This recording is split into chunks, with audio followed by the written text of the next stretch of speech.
Bonjour à tous, ne pouvant pas être là cette semaine à cause de petits problèmes de santé, j'ai décidé d'être quand même un petit peu avec vous et donc de vous présenter quelques conseils méthodologiques pour les épreuves du bac blanc la semaine prochaine sous forme de vidéo. Voilà, alors je fais une vidéo commune pour les séries générales et technologiques. Les conseils que je vais donner s'appliquent surtout aux séries générales, non pas parce que les technologiques auraient un niveau inférieur, mais parce que les séries générales ont 3 heures de philo par semaine, ce qui implique que le correcteur attend d'eux qu'ils aient un petit peu plus de rigueur méthodologique que les technologiques. Mais voilà, les conseils sont valables pour tous et, euh, et je vous recommande d'essayer de les appliquer dès la semaine prochaine. Voilà. Alors pour commencer, j'aimerais bien souligner quelque chose de positif, c'est-à-dire que dans l'ensemble, la méthode a été bien comprise pour cette première dissertation rédigée en entier. Je trouve que vous en êtes bien sortis, vous avez bien appliqué les principes méthodologiques et ça, je voudrais vous en féliciter parce que c'était pas gagné d'avance et c'est déjà beau d'avoir fait l'effort d'essayer de les appliquer. Ce petit détour par l'application de la méthodologie me permet de rappeler quelque chose qui est très important, c'est que la dissertation, c'est un exercice qui est avant tout formel, c'est-à-dire que c'est un exercice rhétorique. Il y a une sorte de rôle à incarner, de jeu à jouer pour faire une bonne dissertation.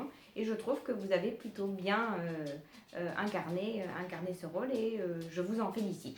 Donc pour poursuivre sur ce lien entre le fond et la forme, je voudrais insister à nouveau, je l'ai déjà fait en cours plusieurs fois, mais je voudrais insister à nouveau sur l'aspect, la présentation de la dissertation. Et à ce titre-là, il s'agit bien, vous l'avez bien fait dans l'ensemble, mais de sauter des lignes entre chaque partie, de sauter même plus de lignes entre l'intro, le grand 1 et entre le grand 3 et la conclusion, et de sauter des lignes entre chaque partie pour faire les fameuses transitions qui vous causent un peu de problème. Cet aspect formel, il est très important parce qu'il donne malgré tout un a priori au correcteur. On pourrait se souvenir du texte de Merleau-Ponty qui a été donné l'année dernière en série technologique au bac, justement, où Merleau-Ponty parlait de la peinture et disait que le fond et la forme étaient intrinsèquement liés. Il disait dans le texte, c'est causerie. Ce qu'on dit et la manière dont on le dit, c'est-à-dire le fond et la forme, ne sauraient exister à part. Donc ça, c'est une citation du texte. Et on est exactement dans ça. Vous êtes des artistes de la dissertation et vous appliquez aussi bien ce principe dans l'art de disserter. Cela vaut aussi, cette remarque sur le lien entre le fond et la forme, pour le temps de la relecture. Et je vous conseille à tous de prendre le temps, absolument sur 4 heures, vous avez le temps, pour vous relire, pour l'orthographe, pour la syntaxe, et de prendre le temps de vous appliquer pour l'écriture pour certains. C'est malheureux, mais ça laisse un a priori au lecteur. Voilà, pour la suite des conseils, ce qu'on va faire, c'est qu'on va suivre l'ordre de la dissertation un peu, de manière un peu scolaire, mais j'espère que ce sera efficace pour vous. Donc pour commencer, l'introduction. L'introduction, comme vous savez, une introduction de dissertation commence par une accroche. L'accroche, il faut qu'elle évite les formules bateaux de type depuis la nuit des temps, de tout temps l'homme avec une majuscule. On évite les majuscules, on évite tous les effets de généralisation. L'accroche, c'est vraiment un cas concret que vous proposez pour introduire le problème. C'est-à-dire une situation, un cas dans lequel le problème qui est posé par le sujet que vous allez découvrir le jour du bac se pose. Et ça vous permet vraiment juste d'attirer l'attention du lecteur. N'en faites pas des tonnes, mais vraiment, c'est un hameçon pour ce petit lecteur qui va accrocher à votre dissertation. Donc, faites une accroche de votre choix, vraiment de tout type. On a vu historique, littéraire, un fait d'actualité, un fait quotidien. Présentez-le bien, pas trop long, mais cela vous permet, juste à la suite de l'accroche, d'introduire le sujet. Et alors, ce que je vous recommande de faire, c'est de réécrire le sujet comme tel. C'est-à-dire de présenter le sujet tel qu'il vous a été, tel qu'il a été formulé dans le sujet qui vous est distribué le jour du bac. Pourquoi ? Parce que ça vous permet tout de suite après de présenter les définitions des termes centraux du sujet, comme on a fait, vous vous souvenez, lors de la méthodologie, tout ce travail au brouillon préalable où vous allez proposer une première définition des termes. Ce qu'il faut savoir, on m'avait fait la remarque en cours et cette remarque avait été très intéressante, c'est que la définition des termes, En l'occurrence, par exemple, pour ce sujet que vous aviez là, la liberté nous rend-elle nécessairement heureux? Le terme de liberté, on le définit au départ et la définition pourra évoluer au cours de la réflexion et c'est ça justement qui est intéressant. De la même façon dans le sujet sur la croyance n'est-elle qu'une forme inférieure de savoir? Les termes de croyance et de savoir vont pouvoir évoluer au cours de la réflexion. Donc ça, c'est une donnée intéressante pour vous. Suite à la définition, vous pouvez souligner, si vous en ressentez la nécessité, de souligner donc le type de formulation. Vous vous souvenez, les peut-on, les doit-on, ces idées de possibilité, de devoir, de nécessité, la présence des adverbes, nécessairement, par exemple. Ça peut être l'occasion de le souligner, ainsi que le fameux présupposé, donc la petite idée qui est contenue comme si de rien n'était dans le sujet. Vous pouvez le souligner aussi, c'est l'endroit pour l'introduire. Suite à cette présentation des termes, définition et analyse de la formulation, on va passer à la problématique. Et ça, c'est une étape centrale. Pourquoi? Parce qu'il y en a encore trop qui ont confondu le sujet et la problématique et qui, au lieu de la problématique, m'ont présenté le sujet comme tel. Et ça, c'est quand même un défaut qui est regardé en particulier par le correcteur. Pourquoi? Parce que le sujet qu'on vous pose, on fait exprès de vous le poser de telle sorte à ce que le problème qui est caché derrière n'apparaisse pas directement. Et donc c'est à vous, en petit archéologue de la dissertation, d'aller fouiller dans le sujet pour aller trouver ce qui s'y cache et pour aller trouver ce qui pose problème. Si on devait prendre une image, on pourrait prendre celle de la photographie. Si vous avez un appareil photo que vous zoomez à fond sur un objet, vous allez très bien voir la texture de cet objet, la couleur dans le détail, mais par contre vous n'allez pas très bien vous rendre compte de la taille de cet objet par exemple, ou même de son intégralité, c'est-à-dire vous allez en voir une partie et pas le tout. Et bien, le sujet c'est un peu ça, et la problématique par rapport à ça, ce serait le fait de dézoomer, c'est-à-dire vraiment l'exercice qui consiste à prendre du recul par rapport à cet objet, d'aller un petit peu en faire le tour pour en voir toutes les dimensions. Et c'est exactement ça le travail de problématique. Et c'est pour ça qu'au brouillon, ces fameuses étapes de réponse naïve, limite de la réponse naïve, elles peuvent vous être vraiment utiles parce que ce travail de reformulation, il vous permet déjà de pointer le problème qui est caché derrière le sujet. Donc vraiment, souvenez-vous que le sujet n'est pas la problématique et que la problématique, c'est une prise de recul par rapport au sujet qui vous est posé. On avait parlé un petit peu avec les séries générales de Diderot par rapport à la peinture. Diderot disait, bien avant l'impressionnisme d'ailleurs, Diderot disait « Approchez-vous, en parlant de la peinture, approchez-vous, tout se brouille et s'aplatit, éloignez-vous, tout se forme et se recrée. » Et on est exactement là-dedans. Le sujet, on est trop près du problème. La problématique, on prend du recul et on en saisit la globalité. Et c'est ça que vous devez pointer au lecteur. Une bonne problématique, vous montrez déjà au correcteur que vous avez compris. Donc à la suite de cela, vous allez présenter le plan. Qu'est-ce que c'est le plan? Alors pour la présentation du plan, vous évitez à tout prix la première personne du singulier. C'est formel, mais c'est mal pris. Donc vous évitez le je tout simplement. Le nous est très bien accepté. Donc les formules générales du type nous verrons, nous nous demanderons, nous nous interrogerons, nous aborderons sont tout à fait bienvenues. Et vous allez présenter vos 3 parties de préférence qui vont en fait être plusieurs hypothèses de réponse à la problématique que vous venez de poser. Donc qu'est-ce que vous faites? Vous allez proposer différentes réponses à cette problématique et vous allez au cours de la réflexion les tester en véritable petit scientifique de laboratoire.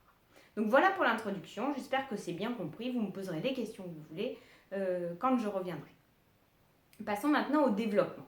Donc ce qu'il faut savoir dans le développement, c'est qu'après l'introduction, vous allez sauter 2 lignes, faire un alinéa et commencer par reformuler la thèse, la première thèse que vous allez défendre.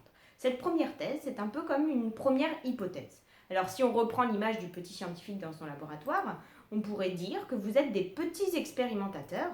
Je vous ai déjà donné l'image en cours, mais je trouve que l'image est parlante. Vous êtes des petits expérimentateurs, vous allez tester une hypothèse. Un peu comme Claude Bernard qui cherchait l'origine de la présence de sucre dans le sang des lapins. Là, vous allez essayer de voir, dans un premier temps, nous allons voir si le sucre dans le sang des lapins ne vient pas des carottes de leur alimentation. Et qu'est-ce que vous allez faire? Vous allez tester l'hypothèse en donnant tout son crédit à l'hypothèse. Pourquoi? Parce que vous allez vraiment envisager que ça puisse être une réponse au problème. Donc la première partie, elle va consister à tester une première hypothèse. Pour tester cette première hypothèse, vous allez présenter 2 ou 3 arguments.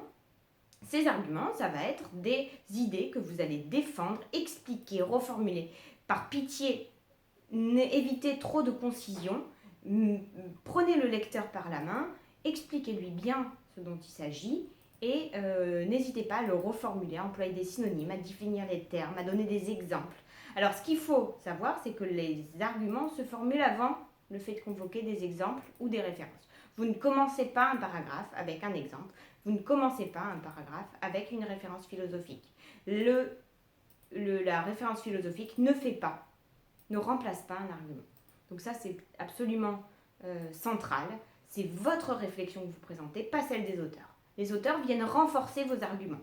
Donc dans chaque argument, c'est-à-dire qu'ils vont correspondre à chaque sous-partie, vous allez défendre une idée. Cette idée, vous allez pouvoir la renforcer par un ou plusieurs exemples que vous allez expliquer en détail et éventuellement par une ou plusieurs références philosophiques qui vont venir renforcer vraiment votre argument. Votre argument, j'insiste à nouveau là-dessus. Les références philosophiques doivent absolument être expliquées. Vous ne pouvez pas vous permettre de citer juste une citation de Kant. Ça ne servira à rien, vous ne montrez aucunement que vous l'avez comprise. Donc il faut absolument expliquer. À la fin de chaque partie, donc de chaque hypothèse envisagée, donc du grand 1, du grand 2 et de préférence du grand 3, vous allez rappeler l'hypothèse qui a été envisagée et en montrer les limites. Pourquoi ? Parce que la première hypothèse et même la deuxième hypothèse que vous allez envisager, ce n'est pas celle qui vous persuade le plus vous. Ce n'est pas celle que vous avez envie de défendre. Donc vous allez en souligner les limites. Et ces limites, elles vont apparaître d'autant plus dans ce petit paragraphe qui va apparaître à part, qui va être la transition. Transition, étape absolument centrale, où vous allez rappeler l'hypothèse précédente, en montrer les limites et montrer la nécessité où vous êtes de passer à une partie suivante. Attention, attention, attention, en transition, à ne pas présenter le fameux oui mais non. Ça ne veut rien dire. Il ne faut pas se contredire comme ça au cours d'une réflexion. Vous introduisez une nuance, oui, mais parfois, ça peut être une nuance, mais pas de oui mais non. C'est trop caricatural, trop binaire, trop manichéen. Le terme est fort, mais c'est le cas. Cette transition, elle vous permet de passer à une deuxième hypothèse, et cette deuxième hypothèse, vous allez la défendre de la même manière que vous avez défendu la première, en lui donnant tout son crédit, en présentant 2 ou 3 arguments qui vont l'appuyer. Et en fin de deuxième partie, vous allez à nouveau souligner les limites de cette deuxième hypothèse, pour enfin passer, après ce petit paragraphe de transition, à la troisième partie, dans laquelle vous allez défendre, pour cette fois, l'hypothèse que vous avez envie de défendre. Et ça, c'est hyper important. Pourquoi ? Parce que on dit souvent que la dissertation n'est pas une réflexion personnelle, c'est tout à fait faux. La réflexion personnelle apparaît dans votre manière de présenter le plan et votre troisième partie sera votre point de vue sur le sujet, sur le problème. Si vous avez envie de défendre que ce n'est pas la liberté qui nous rend heureux, mais le combat pour la liberté qui nous rend heureux, il va falloir le présenter en troisième partie et le défendre, j'ai envie de dire, corps et âme. Vous allez vraiment essayer de convaincre, voire de persuader le correcteur que cette hypothèse est la plus pertinente sur le problème envisagé. Donc cette troisième partie, ça va vraiment être éclatez-vous, c'est un pur plaisir de défendre la thèse qu'on a envie de défendre. Donc vous la construisez de la même manière, en développant bien, en expliquant bien, quitte à faire évoluer les définitions de départ. Donc par exemple, envisager une dimension politique de la liberté pour le sujet des séries générales, pour montrer que la liberté, c'est pas finalement de faire tout ce que l'on veut, mais d'accepter certaines concessions qui favorisent une liberté commune et donc peut-être un bonheur commun. Voilà, ça peut être un exemple de troisième partie pour le sujet. Donc voilà pour le développement. C'est un exercice qu'il faut travailler, il faut s'entraîner. Vous êtes des sportifs de haut niveau, un geste, il n'est pas inné, il faut l'apprendre, il faut l'acquérir, et pour l'acquérir, il faut s'entraîner. Donc n'hésitez pas à vous entraîner, à rédiger. Pour la conclusion maintenant, vous sautez à nouveau 2 lignes à la fin du développement. Qu'est-ce que vous allez faire dans la conclusion ? Vous allez rappeler la problématique, vous allez rappeler les hypothèses que vous avez envisagées, aboutir à l'hypothèse qui vous semble la plus pertinente, c'est-à-dire qu'en fait, vous allez terminer votre conclusion en rappelant, en proposant une réponse à la problématique que vous avez posée dans l'introduction. Il ne s'agit pas de donner une réponse définitive au problème. Il s'agit juste de dire que peut-être que provisoirement, c'est une réponse qui est valable et en tout cas, vous avez montré qu'elle avait tout son sens. Suite à ça, donc vous proposez vraiment explicitement une réponse à la problématique. Suite à ça, vous pouvez éventuellement, je le rappelle, proposer une ouverture, même si l'ouverture reste un exercice périlleux qui a pour risque principal de s'éloigner du sujet. Donc voilà pour les conseils méthodologiques généraux de la dissertation. J'espère que cette vidéo va vous aider à vous situer un petit peu.